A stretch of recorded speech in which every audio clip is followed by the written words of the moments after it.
Good morning, everyone, or good afternoon, or good evening, wherever you may be in the world.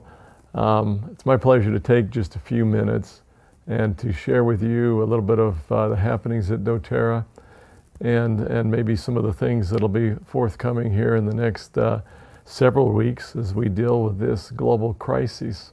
First and foremost, we recognize that people are being impacted around the world, and our hearts certainly go out to those who may have been directly impacted by this virus or who may even have lost loved ones.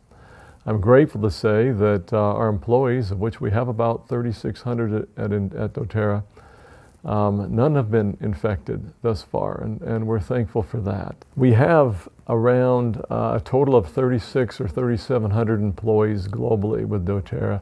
We're grateful that thus far we're not aware of any of them being infected by this virus. We are grateful to have products as well that bless our lives and help us in so many ways in times of crises like this. You know, I wanted to take just a minute and address another question that I've started to see appear. People ask, how viable is doTERRA?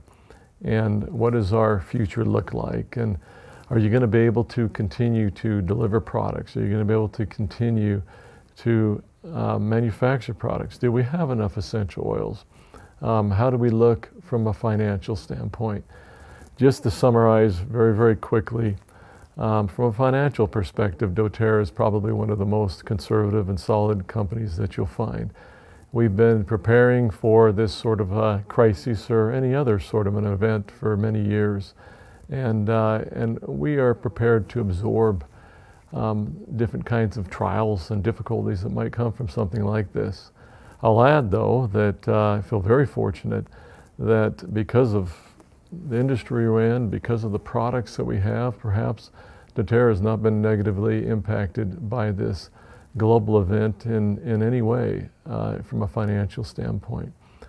We are grateful for all of you and for the way that you continue to serve one another. Addressing our supply of essential oils, I think as all of you know, or many of you know, we have a most remarkable supply chain employing upwards of 160,000 people around the world in the growing, producing, and distilling of our essential oils in various countries.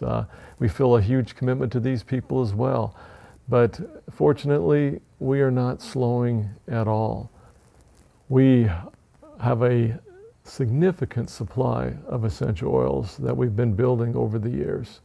And so we don't foresee any shortage in manufacturing or any shortage or ability to send you these products. As many of you are aware, doTERRA has a very powerful culture as well. This culture involves a number of things. It involves how we treat one another. It's built around building people and supporting people and growing people as well. We hope as we go through this crisis together that you will remember those around you. Remember to be kind, to be thoughtful, to be helpful. We can help in so many ways. We hope that you won't succumb to some of the fears that seem to be gripping many. I want you to know that at doTERRA we do not feel fearful. We feel very confident about the future. We're actually growing, and we expect to continue to grow in a significant way this year and in the years to come.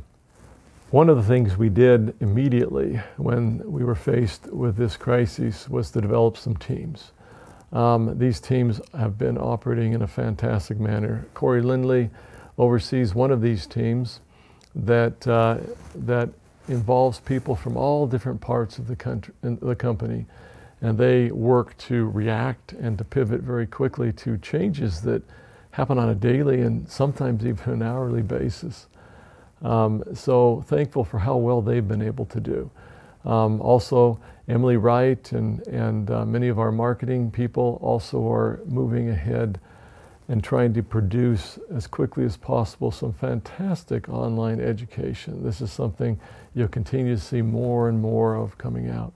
We've had to cancel almost all of our events around the world. And we're quickly learning to be better and more effective at during a virtual kind of a training and education. So expect to see a lot more of this. Looking to the future, as I said earlier, we feel very, very fortunate to have many of the products that we have and have the kind of a company we have where we look out for one another, to have products that are even helpful and very, very useful in this type of a crisis. As we look to the future, we think it looks very bright. Looking at our Chinese offices and market alone, we've watched them go from a complete quarantine situation to today being back at work and really business as usual in their operations. And we think that much of the world will follow this as well. We encourage everyone to follow the guidance from your local governments and to seek to practice that social separation and to be responsible and to help bring this virus under control as quickly as we possibly can. We look forward to seeing all of you again and being able to come out to where you are to visit you in your countries and in events around the world. We're so disappointed to have had to cancel so many of these, but we know that you understand, and again are grateful for you, for your faith, and for your sense of service in these difficult times. So thank you, and be careful.